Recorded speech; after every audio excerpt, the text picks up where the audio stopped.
എല്ലാവർക്കും പുതിയൊരു വീഡിയോയിലേക്ക് സ്വാഗതം. സദ്യയിലൊട്ടും ഒഴിച്ചുകൂട്ടാനാവാത്ത തൊടുകറിയിൽ ഒന്നാണ് ഇഞ്ചിക്കറി. എരിവും പുളിയും മധുരവും ഒപ്പം സ്വാദും നിറഞ്ഞ ഇഞ്ചിക്കറി തയ്യാറാക്കുന്നത് എങ്ങനെയെന്ന് നോക്കാം. 100 ഗ്രാം ഇഞ്ചിയാണ് എടുത്തിട്ടുള്ളത്. വൃത്തിയാക്കിയ ഇഞ്ചി ഒന്ന് ചതച്ചെടുക്കണം. ചതച്ച ഇഞ്ചിയിലെ നീര് പിഴിഞ്ഞ് മാറ്റണം. നീര് പിഴിഞ്ഞു വെച്ച ഇഞ്ചി വറുത്തെടുക്കണം. അതിനായി ചീനച്ചട്ടി ചൂടായി വരുമ്പോൾ അതിലേക്ക് 2 ടേബിൾ സ്പൂൺ വെളിച്ചെണ്ണ ഒഴിച്ചു കൊടുത്ത് പിഴിഞ്ഞു വെച്ചിരിക്കുന്ന ഇഞ്ചി അതിലേക്ക് ഇട്ട് കൊടുത്ത് വറുത്തെടുക്കാം. മീഡിയം ഫ്ലെയിമിൽ ഇട്ട് വേണം ഇഞ്ചി വറുത്തെടുക്കാനായിട്ട്. ഇഞ്ചിയുടെ കളർ ബ്രൗൺ കളറായി വരുന്നവരെ വറുത്തെടുക്കാം.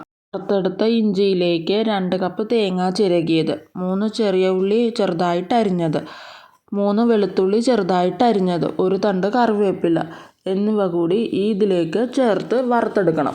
തേങ്ങ മൂത്ത് വരുന്നവരെ വറുത്തെടുക്കാം. മൂത്ത് വന്ന തേങ്ങയിലേക്ക് 1.5 ടേബിൾ സ്പൂൺ മുളക് പൊടി, 3/4 ടേബിൾ സ്പൂൺ മഞ്ഞൾപ്പൊടി, 2 ടേബിൾ സ്പൂൺ മല്ലിപ്പൊടി എന്നിവ ചേർത്ത് പച്ചമണം മാറുന്നവരെ വറുത്തെടുക്കണം. ഈ സമയം ലോ ഫ്ലെയിമിലിട്ട് വേണം വറുത്തെടുക്കാനായിട്ട്.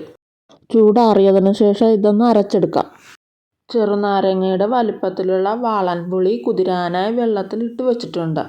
ചൂടാറിയതിനു ശേഷം മിക്സിയുടെ ജാറിലേക്ക് വറുത്തെടുത്ത കൂട്ട് ഇട്ടുകൊടുത്ത് വെള്ളം ഒരു തരി ഒഴിക്കാതെ തന്നെ അരച്ചെടുത്ത് വരാം. ചട്ടി ചൂടായി വരുമ്പോൾ നേരത്തെ അരച്ചെടുത്ത് വെച്ച അരപ്പ് ചട്ടിയിലേക്ക് ഇട്ടുകൊടുത്ത് ആവശ്യത്തിന് വെള്ളം ചേർത്ത് മിക്സ് ചെയ്തെടുക്കണം. ഇഞ്ചിക്കറിക്ക് ആവശ്യമായ ഉപ്പ് ചേർത്ത് കൊടുത്ത് നന്നായി മിക്സ് ചെയ്തെടുക്കാം. ഇഞ്ചിക്കറി തിളച്ച് വരുന്നവരെ ലോ ഫ്ലെയിമിലിട്ട് വേണം തിളപ്പിക്കാനായിട്ട്. തിളച്ച് വന്നതിന് ശേഷം മീഡിയത്തിലേക്ക് മാറ്റണം. ഇഞ്ചിക്കറിയിലെ എണ്ണ തെളിയുന്നവരെ തിളപ്പിച്ചെടുക്കണം. നേരത്തെ വെള്ളത്തിലിട്ട് വെച്ചിരുന്ന വാളൻപുളി പിഴിഞ്ഞ് ഇഞ്ചിക്കറിയിലേക്ക് ചേർത്ത് കൊടുക്കണം.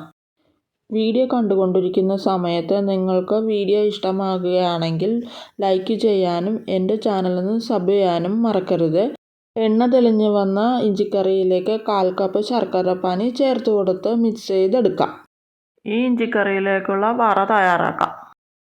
ചട്ടി ചൂടായി വരുമ്പോൾ 2 ടേബിൾ സ്പൂൺ വെളിച്ചെണ്ണ ഒഴിച്ചു കൊടുത്ത് വെളിച്ചെണ്ണ ചൂടായി വരുമ്പോൾ അതിലേക്ക് 1/2 ടീസ്പൂൺ കടുക് ഇട്ട് കൊടുത്ത് കടുക് പൊട്ടി വരുമ്പോൾ 3 ചെറിയ ഉള്ളി അരിഞ്ഞത്, 2 പച്ചമുളക്, 1 തണ്ട് കറിവേപ്പില എന്നിവ ഇട്ട് കൊടുത്ത് ഇളക്കി എടുക്കാം.